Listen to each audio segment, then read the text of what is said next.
Boy, door knocking has really shaped me for a long, long time. I've been with Keller Williams for just over 30 years. I've been in real estate since 2002. Went into flipping, got back into real estate with Keller Williams in 2011.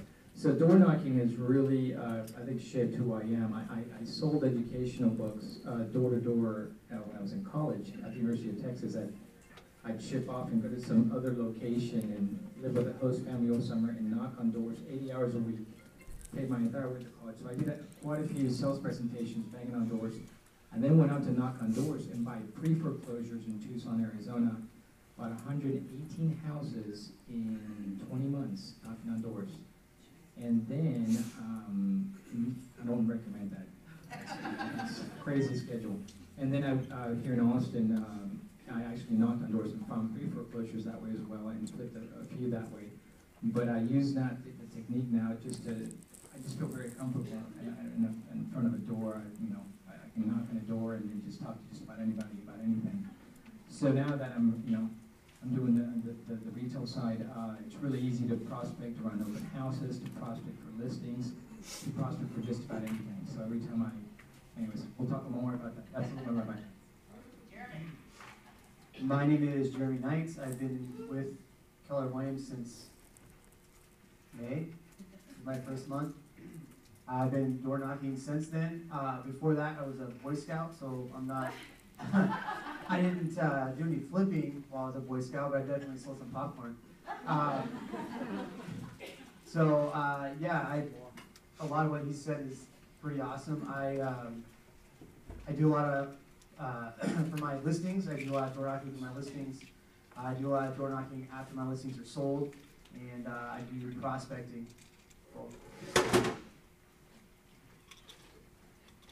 I'm Glenn Ross. I have so much more experience than Jeremy. I've been here a whole month longer than he has.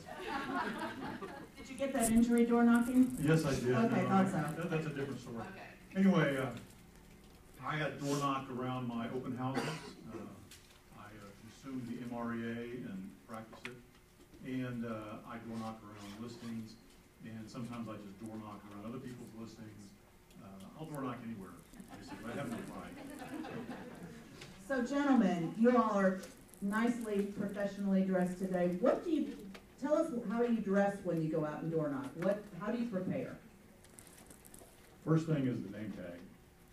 Everything else I think is probably a matter of individual taste. I, however, during most of the year, with the exception of spring, hot summer months, I will wear a shirt and tie and slacks and my name. But during the summer, I'm one of those people who will sweat profusely. So after an hour, I am like soaked if I'm wearing a dress shirt. So in the summer, I've actually bought a couple of KW logoed shirts, the dry wick kind, and I wear those during the summertime.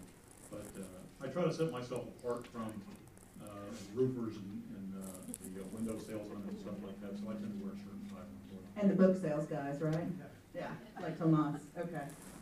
I no longer wear my Boy Scout uniform.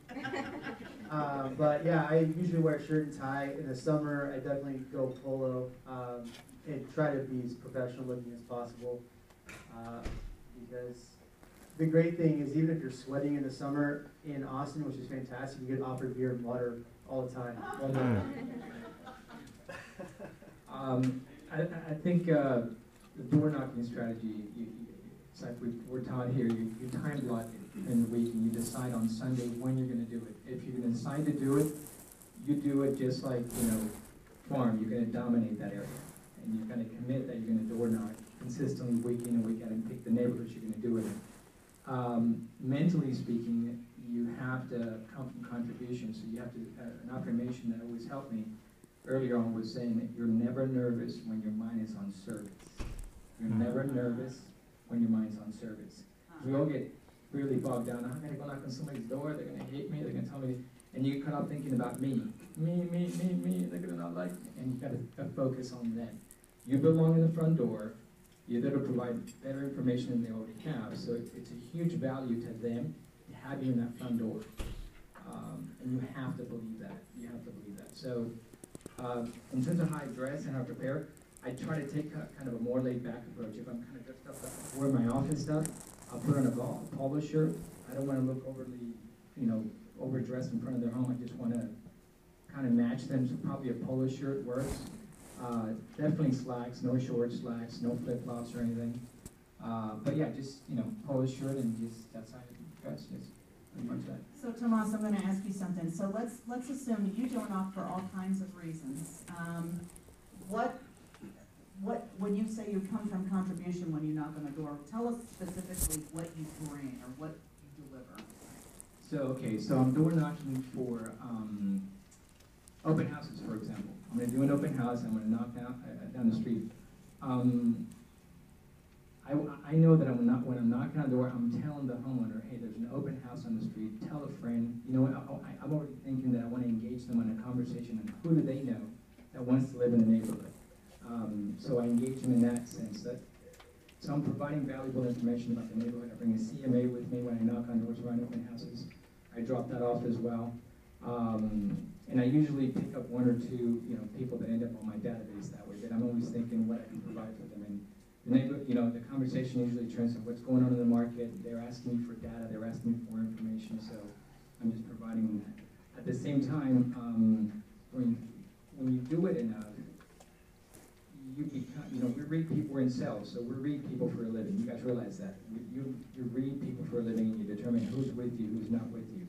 So if they're not with you at the door and they're just negative, then you just move on, you get out of there. But the people that are receptive to you, you're offering them information about what's going on in the market. And then they slowly open up and they say, hey, well, we might be thinking this kind. That's kind of what. Jeremy, how about you?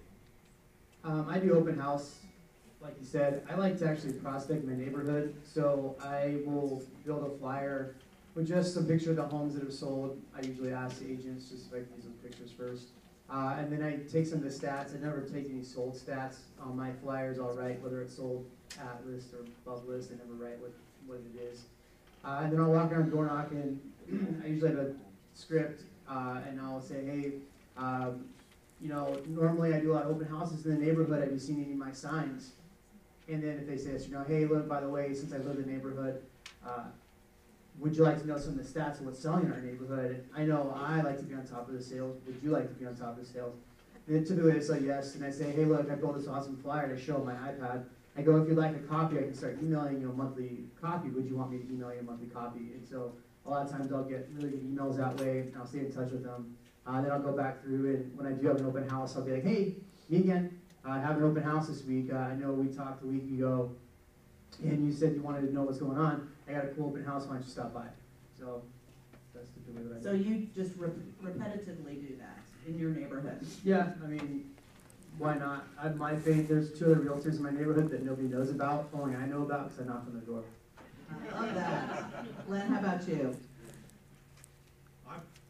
First of all, my mindset is that I'm going to have a goal when I go out and go door knocking. So I will set a goal of like talking to 25 people if I'm going to be out for anywhere longer than 90 minutes to 2 hours.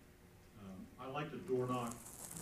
For an open house on the weekend, I usually try to get the open house secured by Tuesday or Wednesday, and that gives me time to go out and preview the open house. And then I'll build a flyer. On the back side of the flyer, I kind of do what Jeremy does. I will run the list of other houses for sale and just sold in the neighborhood. I'll delete the columns on sold per square foot and sale price, and then just basically transfer it into a Word doc and photocopy it on the back of the flyer. So you've got a market report on one side, you've got the open house flyer on the other. And then I go out and just start door knocking and just have fun with it. And I think that's the other thing. I try to make it into a game, and just have fun. I want to make sure I'm smiling when I go to the door and just try to have a conversation with people. What do y'all say to the people in the room who perhaps are a little bit fearful about doing this? How did you overcome that? Because clearly, the first time you did it, you had some fear around it. You've obviously overcome that. So. Yeah, it's just for me. It was just I actually picked my old subdivision that I used to live in the very first time I door knocked, because at that time I started here in April, and 2 weeks later I was in Bold, and I didn't go to Bold session 1 because I didn't know about it. I walked into 2 and found out I was supposed to have 100 contacts a week. So that was a little problematic. So I figured, okay, I'll go out and door knock, and thanks to the wonderful team leader, Manny Arce, he gave me a lot of good encouragement. And I went out and just started door knocking in my own neighborhood, and that kind of broke the ice, and then from there I just went anywhere. So I'd say, if you're not, go door knock on some friends' houses if you're afraid to do that. They're not going to kill you. No one has died of door knocking in Austin, Texas in the last 10, 15 years. Jeremy, what are your thoughts around that? Did you have some fear around it at first, or? Yeah, I'll be really honest. I didn't door knock my neighborhood for the first 2 months. I was just too scared to, with new agent. And so I started door knocking for open houses. And the first time I door knocked, I made a really good friend, and we hang out every weekend now. And another guy offered me beer. Well, there you go. So, and I call that guy once a week. And Tomas is single, Tomas, so you know, you never know how door knocking's gonna work out for you, right?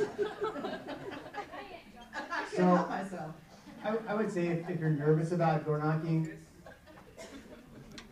I script practice with Glenn Ross a lot. Pretty much Tuesday, Wednesdays, we call each other, we go over a script. Every now and then we'll run a door knocking script. And, you know, really that's what kind of keeps me going in the mornings when I do phone calls and stuff, is calling this guy in the morning and running a script, and then turning around and setting appointments like I did this morning. Yes, thank you. And but had I not script practice this morning, I probably wouldn't be like amped to make phone calls. So it's the same thing with door knocking. I would script practice somebody and then go to door knock, and first couple people, you'll be surprised, probably won't yell at you like they shot me. So. So, Tomas, we know it's a numbers game, and you've been doing this a long time. Share with us your feeling for the metrics and how that works out. How many doors do you need to knock on and see people? I don't have the exact figures. I talked to my research department.